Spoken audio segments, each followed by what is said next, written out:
producing rides. Could be an ATM machine dispensing cash. But you're using some sort of input or some mix of inputs to produce an output. Could be a physical good, could be a service.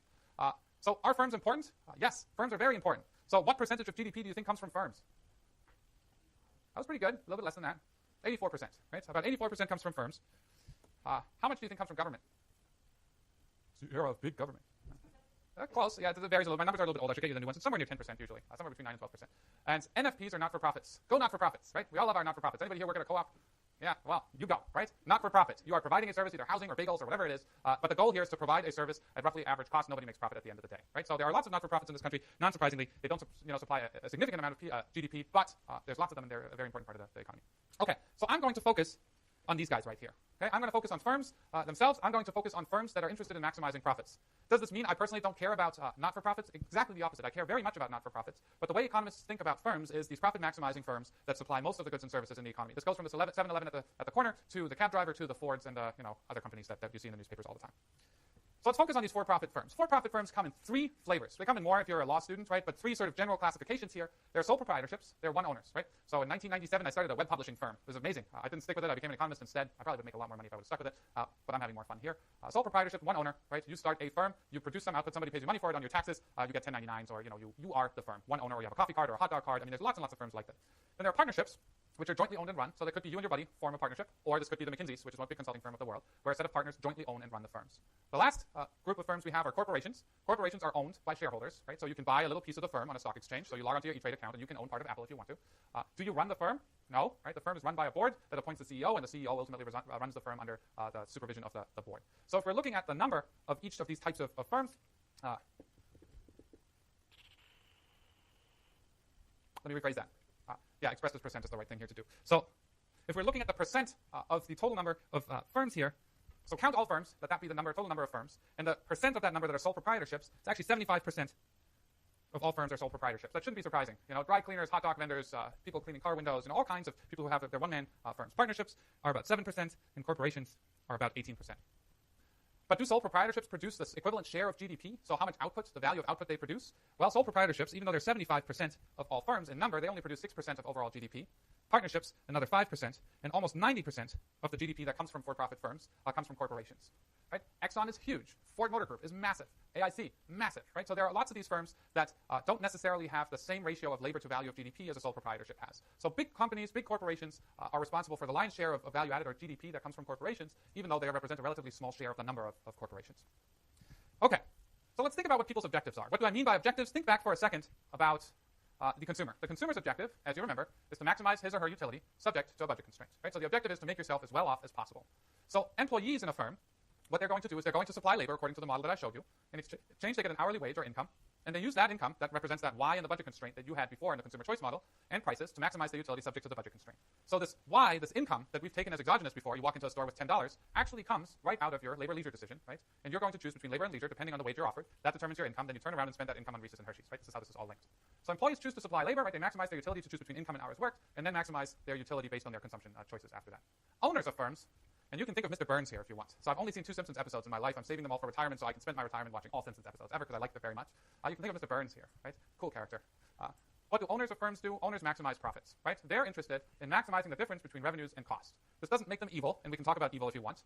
This just means this is their objective, right? If you're going to put resources to use to produce some sort of output, what you're trying to do here is maximize profit. If you have some other objective, like making your community happy and you don't care about profits, right? You break even at the end of the year, you're a not-for-profit firm, and I'm not going to fit you into this model. That doesn't mean they're not important, but in terms of value added or total share of GDP produced, these not-for-profits are not quite as important as these guys are. So owners of firms maximize profits, which we're shortly going to denote by the letter pi, which is Greek for 3.14.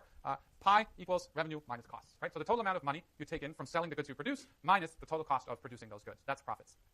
So what is revenue? Revenue is really simple. If you're selling 10 pies and each pie costs $20, you have $200 in revenue. If you have a lemonade stand, each cup of lemonade costs 50 cents, you're selling 5 units, your revenues are $250. It's just the price charged times the quantity sold. That's total revenue. Total cost is just adding up the total cost of all inputs used to produce the amount of output you're producing in dollars, right? So you add up how much labor you're using to produce a certain amount of output and the amount of, you're adding up the total amount of money spent on labor to produce a certain amount of output. To that, you add the total amount of money spent on capital to produce that output and the total amount of money spent on materials to produce that output. And that gives you a dollar number that gets you the total cost of producing that particular output level. Okay. We're going to start talking about efficiency a lot, all right? And efficiency comes in different flavors. The important concept of efficiency that I will use again and again is one that maximizes societal well-being, right? And we're going to talk about this later. But I want to talk about a different level of efficiency, or a different type of efficiency here, which is called a production efficiency.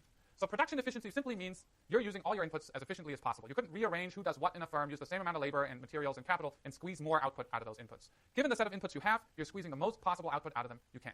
So what would be not production efficient? So everybody's got that cousin or second cousin or third cousin, his mom is really good friends with your mom. His life's just not going anywhere, and he's just sitting around, and you've just started your startup, selling, I don't know, designer ice cream made from unicorns. Who knows?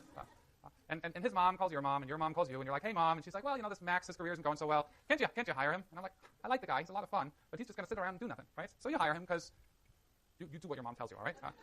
And then Max comes around to your ice cream shop, and he sits around and does nothing, and you have to pay him a wage, and he just eats your ice cream, and that's not production efficient, right? So what you're doing is you're using all the inputs you've got, and you're squeezing output out of those. So you're not having inputs you're ultimately going to pay for sitting around doing nothing, right? That's what production efficiency means. You're putting all inputs to their best possible use. Now, production efficiency is necessary, but not sufficient to maximize profits, right? So you could think about profit maximization. You sell a certain number of units for a certain price, and you have costs to produce certain amounts of output.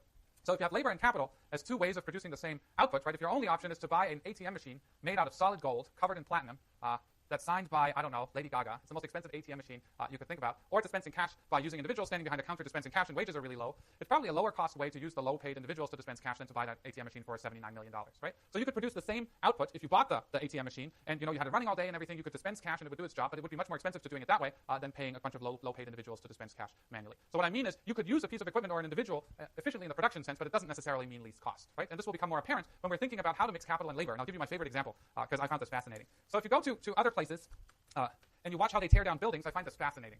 Just because, I'm a kid.